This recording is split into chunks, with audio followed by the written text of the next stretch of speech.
Now it's time for Tennessee Wildcast, live from Studio B at the TWRA headquarters in Nashville.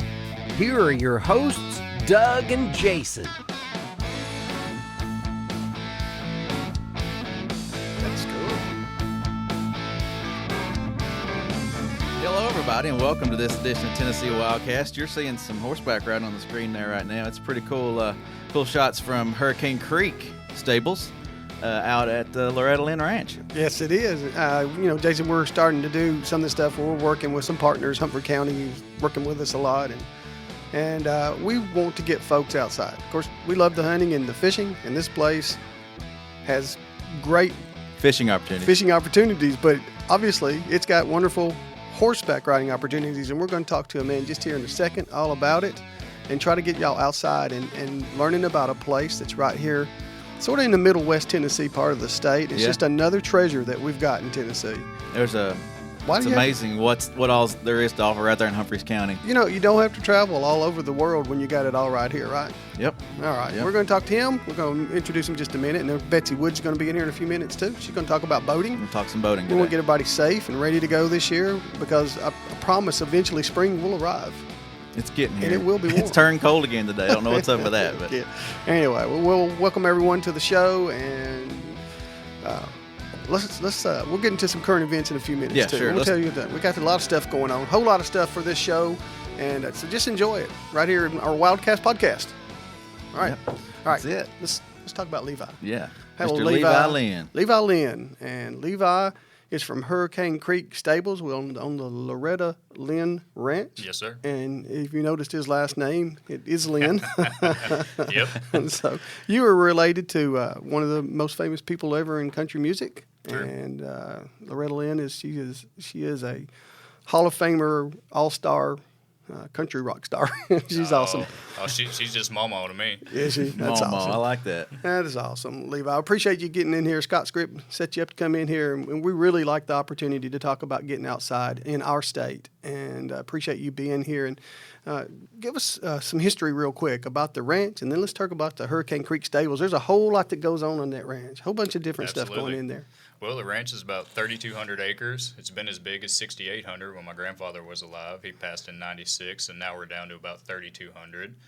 But they bought the property in 66 when they moved here from Washington to pursue the singing career. And now we're an event center, and we have all kinds of stuff from horseback riding to motorcycle events and Jeep events, yoga festivals, all kinds of new stuff. All kinds of things are down near your way. Hurricane Creek, Duck River's nearby, sir. Buffalo River's nearby. Absolutely. And you do some horseback riding that we're going to talk about all through there. But just a little on you. You're a sportsman growing up. I heard you talking about fishing a little bit a while ago. Absolutely. I grew up on the ranch, and we fished Hurricane Creek and all of our spring-fed ponds and stuff like that, and been an active outdoorsman my whole life.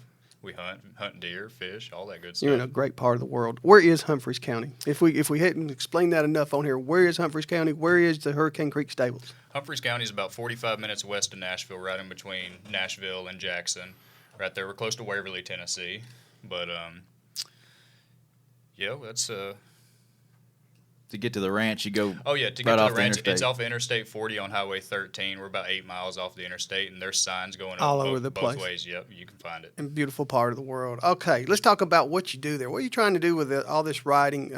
I noticed that there's, in the photographs that we've seen, the video we watched, there's a lot of youngsters getting involved on these horses, getting out there. Yes, sir. And I also saw some folks that are older than I am out there on that horse. So Be careful, Doug. Yeah. No, we've got some good horses. We can ride anyone from 10 years and older out on the trails, and anybody 10 years and younger, we can take them and do pony rides inside of the barn.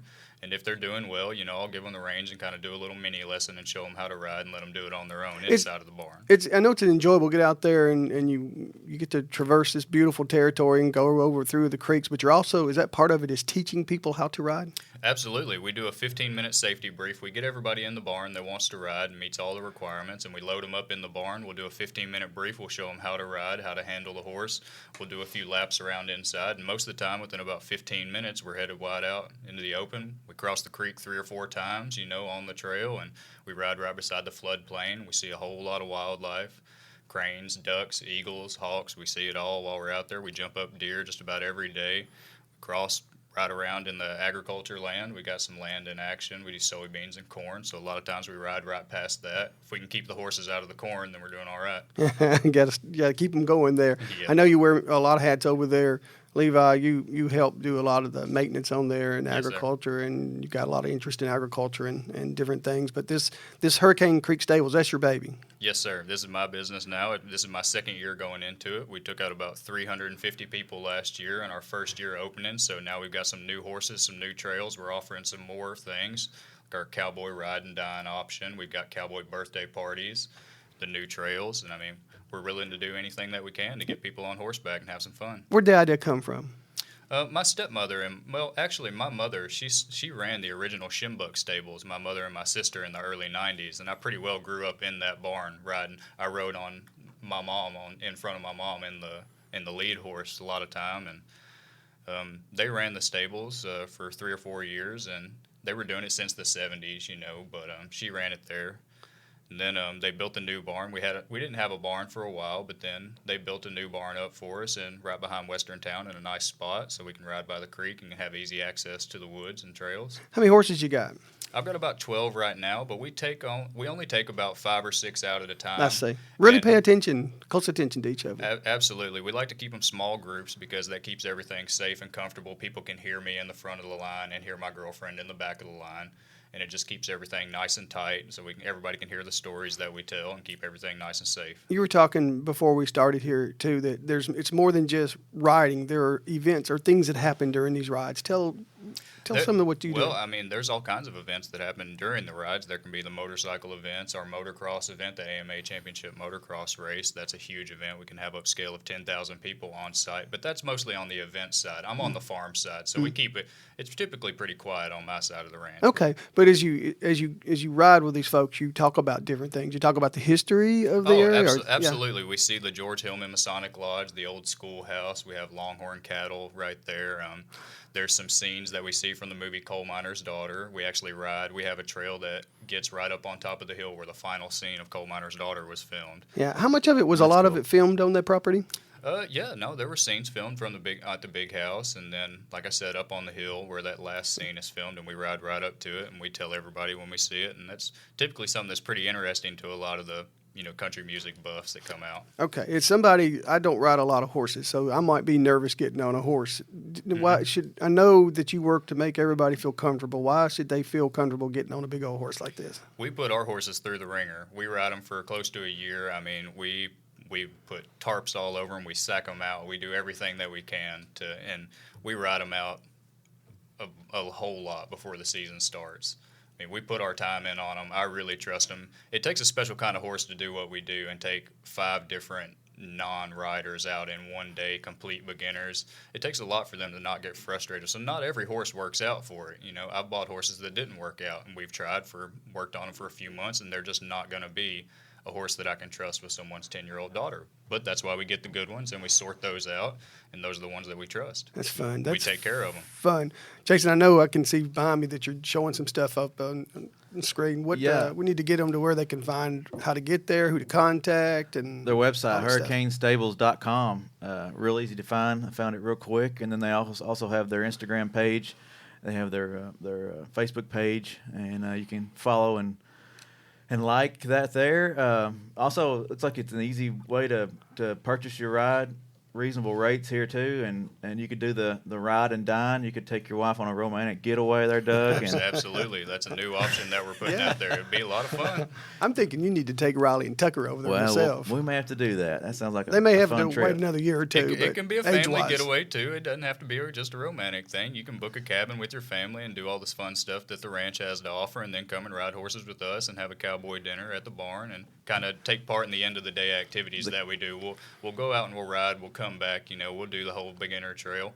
We'll come back and you guys can help, feeding, untacking the horses, brushing them off, feeding, kind of see the behind-the-scenes stuff that we do and kind of give you a little bit of that cowboy culture. A little photography involved in it, too? Absolutely. We take pictures while we're out on the trail. The first year we took pictures as much as we could, and every one of the pictures that are in our brochures and on the website are the pictures that we took ourselves, mostly from horseback. But this year we're going to add in an option where we can do some professional pictures while we're out there. my brother, Ernie Lynn. He's a professional photographer, and he's located on site at the ranch, and he can specialize in any kind of photography that we want done. So he can wade out into the creek and be right in the middle and take pictures of everybody, and he can send you some digital copies of that when we're done. I want to take a picture of me holding one of them big smallmouth like I catch yeah. all the time. Not only do you have horseback riding, but right there on Hurricane Creek and, Yes, sir. and Duck River's running through there, Buffalo River's nearby, and Tennessee River's close by too. Land of three rivers, Humphreys County. Yeah, catch all kinds of smallmouth and a trout when we stock them there. Mm-hmm. We do put trout in Hurricane Creek. That is for sure. All right. Well, Levi, what else would you like to tell us about your place? It's really it's cool. I love that it's in Tennessee, and again, I think your grandmother's one of the greatest people to come out of our state. Oh, I appreciate that. She's the most humble lady you'd ever meet. She's just a little old grandma. You'd never know she made a nickel in her What did you life. say? Did you call her? Mama. Mama. Okay. Mama. That's all right. Hurricane Creek Stables. What else would you like to add? Just give us a call. We're willing to do anything. We'll work with anybody as much as we can. If you're nervous, we've got the horses for you. We can work. We'll ride in the barn for 45 minutes to get you comfortable before we go out. So don't worry about it at all. Just give us a call, and we'll try to work something out. And when is riding season? It's not right now, but it's about to start. We're going to open up the 1st of May this year, and we're going to be open till October. And next year, we're going to hope to be from April until October. It's all just weather permitting. You know, if it's pouring down rain, we can't ride. If the creek's real high, we can't ride. Okay. Little things like that. And number of trails right now? We have 2 trails right now. We have our beginner trail, which crisscrosses the creek 3 or 4 times, rides by the fields and everything. Then we have a 2-hour trail that's for more advanced people that can handle the horse, have a little more endurance and a little more comfortable. We got a trail that goes through the deep old growth forest that my grandfather tried to keep in line. It's a conservationist. But we can ride through that, and that gets us up and down in some of those deep hills and tall ridges that we can ride on. Okay, and on your website, all the associated costs there, they need to Absolutely. contact you on that? Yes, sir. It's all on the website, and you can give us a call anytime. It'll be me or my girlfriend that answer the phone, so you'll be talking directly with us, the owners. We're the only 2 people that work there. We keep it nice and small and family. Okay. Give them that number real quick so if they're watching. Do you have the phone number on you? No, we have A cell phone number? a Google Drive. I got it number. right here. There we go. 931, it's the brochure, 931-299-3855. That's 299-3855. The area code is 931, and it's Hurricane Creek Stables at gmail.com. Anyway, Absolutely. all of it's out there. It's easy to You find. can contact us through Facebook, too. We answer all the messages. We got a great response rate. We'll pretty well shoot you a message back here within an hour or so. All right. Gosh, we need to go. Yeah, let's go. Let's go. Do some fishing, do some horseback riding. We got to talk about Levi a little bit more when he gets off of there. Don't go anywhere, Levi. We got some talking to do. Stick around. All right, Levi. We really appreciate you being on here Hey, today. thanks for having me. It's great here. I love it. Well, we hope to see you back again, and we hope to come over there. Scott's going to take us over. He's already promised, and so we're going, Scott. Yeah. All right. So let's, don't leave us. We're going to watch a few clips here from the riding stables, and then Betsy's going to be on here talking about some boating. So we're going to try to keep y'all safe on the water. Don't Betsy's go going away. too. She's always trying. Yeah, she's got it down. All right. We'll be right back.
That's pretty cool. Yeah. Looking it is. forward to getting out there and trying that out. Yeah, I might take Diane over there, my wife. She grew up riding horses and hadn't gotten to do it in a while. You're thinking about that romantic dining. That's what you're thinking of. Yeah, I'm thinking about the smallmouth and get her on a horse somewhere. All right. Betsy Woods is our guest now. You've seen Betsy before. Betsy does a wonderful job for our agency, working on a lot of issues in boating education, trying to keep you all safe on the water. And and get us straightened out on certain rules and regulations that go with all these new things that are happening these days, all these paddle sports and kayaks, and they're not new, but they're just wildly popular now. They've exploded, especially the kayak fishing. Yes, it has. It has. Yeah, and Betsy was also telling us you had a horse, huh? Oh, yeah. I had one of those horses that you want to give back. Her name was Angel P. And, oh, my, she'd lay down. If I crossed any kind of river or stream, she'd lay right down in it. And one time the girth strap broke right in the middle of the Caney Fork River as I was fording it. And it was dark, and I couldn't see. And I thought I was right by the bank, but I was in the middle, and I had the saddle and my bags and everything, and there goes the horse. Is that when and you never could catch her either. Is that when you got rid of her, or was that the last trip down to Caney? Pretty much. Gave her back. Somebody gave her to me, and I gave her back. All right, Betsy. Well, it's maybe that's why you became a boating educating person and got in a boat. What's going on right now? What's the this explosion in all these kayaks and stuff? What's going on with that? Oh, it's just a great sport. You can go to Tractor Supply and buy one. Really? You can. Just about yeah. anywhere you can get those things. And I'll go in and I ask the fella, I said, do you sell a lot of those? And yeah. And I said, do you have to have a life jacket on one of those? Well, it's recommended. And you Wrong say answer. what? Wrong answer. Wrong answer. It is yeah, for sure. Got to wear those life jackets out there. And Betsy, we've been talking about it for years. You and I've been at the agency for a pretty long time, and we both know, just because we've been here a long time, how many lives could be saved if people just put on a jacket, and that they're so light now, and you don't even know that you have them on after a while. That's true. The inflatable life jackets come in a belt size type or a vest type. They're not recommended for all activities. No whitewater, no jet skis or anything like that. But you put them on, you kind of forget you have them on. Some are automatic inflatable, automatically inflate when you fall in. Others, you have to actually pull the cord to inflate them. Okay, and I guess if you are serious in a kayak, you really need to think about that, because you can get and fall in the water easily on a kayak, can't you, Jason? Well, yes, I've easily fell out of a kayak. Luckily, I had my life jacket on. You did. I didn't have to pull the cord, though. I could stand up. Yeah, it was shallow. It was cold, too. Anyway, all right. But, yeah, you got to think about that when you go out there. You might not want to wear an inflatable, or do you recommend an inflatable on a kayak? It's all dependent on the person. Personally, I like to have a vest type on, because if I'm going to have a little current, I want to be able to float if my boat floats away from me. Yeah. So, Right, which is easily done. We talked the other day prior to this about lighting, too. The lighting situation confuses a lot of folks with these new paddle craft that we have, kayaks, and, of course, canoes still, and then we have all these stand-up paddle boards. And what's the rules and regs on lighting and stuff? Well, when you're in a small boat, small paddle craft, you're very low profile to the water, where other boaters are up high, and it's hard to see you. You kind of, even in the daylight, it's hard. So by law, if you're out at night, you have to, if you can't display the red and green and all-around white light, then you have to have an electric torch or light to display in time to prevent a collision. What's an electric torch? Flashlight. Okay. We highly recommend that you illuminate yourself somehow with a white light. Now, if you put a motor or trolling motor on that boat, you have to register it with us, and you have to display the red, green light and the all-round white light. Okay. I think that registration has probably been one of the most asked questions in my career when it comes to boating. When do I have to put letters on my boat? And it's any time you put a motor on, or no matter the size of the motor, right? Trolling Correct. motor. Even a trolling motor. Correct.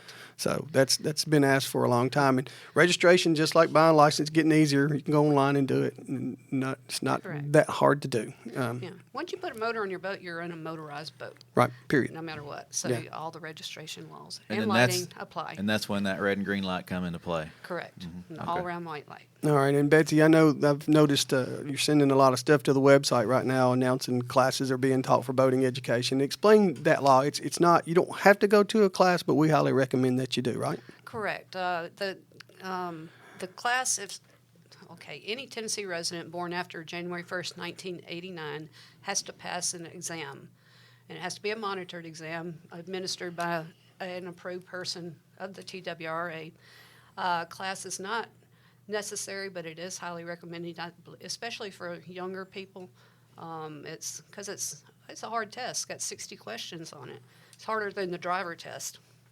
But we just came off a national campaign called Spring Aboard, Take a Boating Safety Course, and I think we certified over 100 people just in a couple-week period. To teach? Classes, yeah. Classes, okay. Right, we certified them in boating education. And right now, within the next 3 weeks, there are probably close to 25 classes that are being offered across the state. And these are classroom classes. Okay. If Go ahead. I'm sorry. That's okay. Most of our county libraries, public libraries, are testing by appointment. All this information is on our website. Yeah. Jason, are you showing that? Yeah, right there. It's easy. TNWildlife.org. Click boating at the top, and it gives you everything you need to know about boating in Tennessee. Yeah, very easy. And Betsy, I took my course online, and I didn't have to take it. I'm easily make the 89 thing. 69 you're old enough to. Right. 69 is hunter education, 89 is boating education. Correct. So, but I still took it, and the reason I took it is because I like to go fish with a friend in Florida, and he's retired military, and on this base where you rent boats, they won't let you rent a boat unless you've had. They don't care how old you are, unless you've had a boating education course. So, I think it's just a good idea to take it if you're going to be traveling and boating anywhere. Plus, I like the online course. I think classes are better, especially if you get people like Alan Harold and our wildlife officers that teach these. I think they're really good. But if you have to, you can take one online, right? You can. If you're born before 89, you can take it online. If you're born after 89, you cannot. Okay. So if you're born before 89, you can take online courses. Most of the providers charge a fee. Okay. We also have a home study course that you can take if you're born before 89. Okay. And How do you get it? You just call us, Okay. 615-781-6682. We'll send you the book, and you take the test in the back of the book, and we'll send you a certificate. And the neat thing about this is most insurance companies recognize this, and they might give you a discount on your boat insurance. Well, that's always good too. I was amazed at how much was on that test when I took it, and this was online, and it really made you think about those buoys and what they mean, and I mean, there's a lot of different things out there. People coming Buoys, at you, what yeah. you do when you're both on the same line. That's right. It's all the crossing situations and the lighting situations and the buoys, the regulatory and the lateral markers. I know, Betsy, you do a lot of meetings on the national level. Is there anything really different coming down right now? Are we looking at any great changes in boating in the next year or two?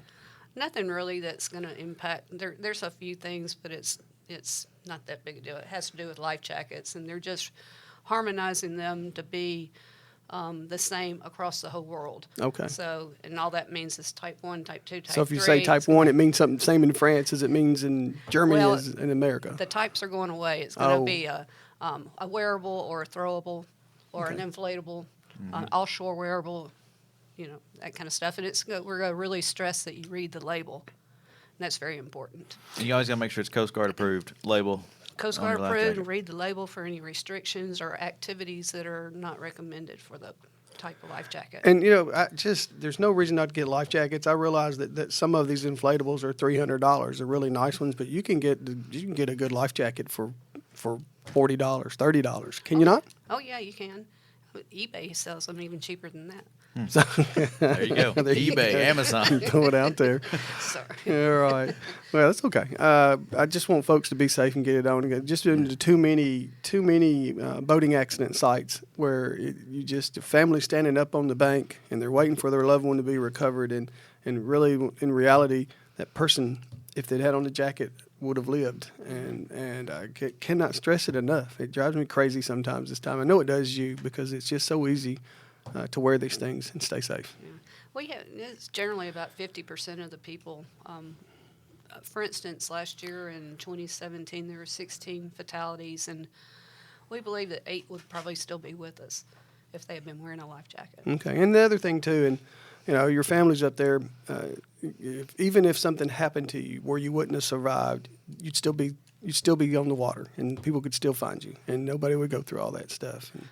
True. Yeah. That's Yeah. All right. Well, just hope that folks will consider putting them on, wear them. And I think they are more, Betsy. I think a lot of part because, and this is just gut feeling, not that I'm looking at any numbers you've created, but the Wear It campaign that you've helped create here in Tennessee, where you go out and you really emphasize wearing jackets, and sometimes you give them away on the water and all that.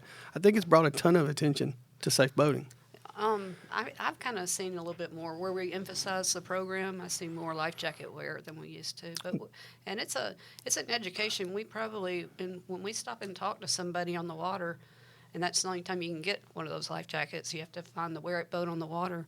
We probably spend about 40 minutes with that person, talking to them about the life jacket. We let them put it on. We make them inflate it. We teach them how to get the air back out of it and how to rearm it. So, are people still learning about inflatables? I know just a few years ago there were people that were just still in awe of an inflatable jacket, and they've been around for quite a while now. They say, "Oh yeah, that's an inflatable," but they don't know how it works. Still, when you blow it up, when you inflate it, they still just like, "Oh, that's how it is." Yeah, and it's not hard to replace them. They're getting easier all the time, aren't they, to replace the cylinders? Yeah, they're that's a problem. There are different cylinders for each different life jacket, unfortunately. Harmonize that too, then. Wouldn't that be good? Yeah. That would be great.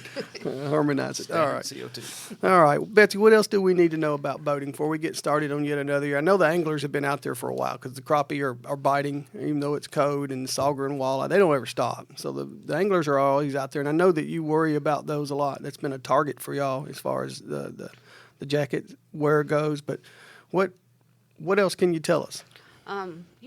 Just think about wearing your life jacket. We want you to be able to go home to your family at the end of the day, and I know they want you to come home with them at the end of the day. So just wear it. All right. There you go. You got anything else? No, just wear your life jackets and be safe out there, and check our website, tnwildlife.org. Hit the boating tab. All the information you need right there, all the classes, like Betsy's been getting those up on the website. And okay.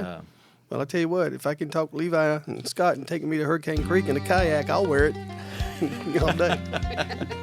All right, Betsy, thank you. You're always great information. We'll get you in here with the jackets like we did a year or so ago, another show, and show them the difference and all that. Sounds good. Okay. All right, everybody. Go to our site, tnwildlife.org, and you can find all the information about boating. Hurricane Creek Stables. Easy to find, to come right up in the search box and give Levi a call and go ride some horses and do a little fishing and get outside. Hit our Stay Connected page and follow our social medias there on our website. All kinds of good information. Yeah, and we didn't, just real quick before we get out of here, we're not setting it, but the commission will be looking at our hunting regulations for the coming year. This meeting is next week where they're going to, all our biologists here are going to present ideas for changes, what changes we might have in next year's hunting seasons, and it will be set in May. So keep an eye. You can watch the commission streaming. So. Right. Yep. Hey, and also Asian carp page. We just updated that on our website. We didn't mention that, but go to tnwildlife.org and hit our fisheries page. And yeah, you'll be amazed how much work has gone on Asian carp. There's some folks out there who think we haven't been working on them. We've been working on them for 15, 20 years. Long time. Yep, they're a problem, and we need your help out there. We need everybody's help on this Asian carp issue. We do. All right. Thank y'all. All right. See you next Have a good day, time. everybody.